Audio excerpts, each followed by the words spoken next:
ലക്ഷം രൂപ. ലാസ്റ്റ് റേറ്റാണ് 6 ലക്ഷം രൂപ. ചെറുപ്പശ്ശേരിയിൽ നിന്ന് മപ്പാട്ടുകര, ചെറുപ്പശ്ശേരിയാണ് സ്ഥലം, മപ്പാട്ടുകര പുരമത്ര എന്ന് പറഞ്ഞ ബസ് സ്റ്റോപ്പ്. അവിടെ നിന്നിട്ട് ഒരു 100 മീറ്റർ മാറിയതാണ് പഞ്ചായത്ത് റോഡ് കൂടെ പോവുക. 100 മീറ്റർ മാറിയ ഈ സ്ഥലം എത്തും. 4.2 സെന്റ് സ്ഥലവും ചെറിയൊരു ഈ കാണുന്ന ഷീറ്റിനേല വീടും. അത് വൃത്തിക്കാണ് ഇവരുള്ളത്, താമസയോഗ്യമാണ്.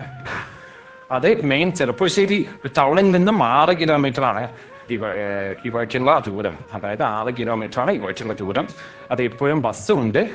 പിന്നെ ബസ് ഇറങ്ങിയിട്ടൊരു 100 മീറ്റർ കഴിഞ്ഞാൽ നമ്മുടെ ഈ സ്ഥലത്തും 6.2 സെന്റ് സ്ഥലത്ത് വരുമ്പോൾ നല്ലൊരു സ്ഥലം തന്നെയാണ്. പിന്നെ അതിന് ഒരു 1500 ലിറ്ററിന്റെ ഒരു ടാങ്ക് ഉണ്ട്. വെള്ളം പൈപ്പ് ലൈനാണ്, എപ്പോഴും വെള്ളമുണ്ട്. വെള്ളത്തിന് ബുദ്ധിമുട്ടില്ല എന്നാണ് പറഞ്ഞത്. വെള്ളമൊക്കെ എപ്പോഴും ഉണ്ട്. ഇപ്പം എല്ലാ സൗകര്യമുള്ള ഈ ഒരു നല്ലൊരു വീട്, എല്ലാ സൗകര്യം ഉണ്ട്. അത്യാവശ്യം ഒരു ബെഡ്റൂമും ഒരു കിച്ചൺ അങ്ങനെയൊക്കെ ആയിട്ടുള്ള ഒരു ഇതാണ്. സിറ്റ് ഔട്ട്, ടോയ്ലറ്റ് എല്ലാം കൂടിയിട്ട് അങ്ങനെയാണ് ഈ വീട്ടിൻ്റെ ഉള്ളില് സ്ഥിതി കാണുന്നത്. അപ്പൊ എല്ലാ സൗകര്യവും ഉണ്ട്. അത്യാവശ്യം ചെറിയൊരു താമസക്കാർക്ക് പറ്റിയിട്ടുള്ള ഒരു നല്ലൊരു വീട് തന്നെയാണ്.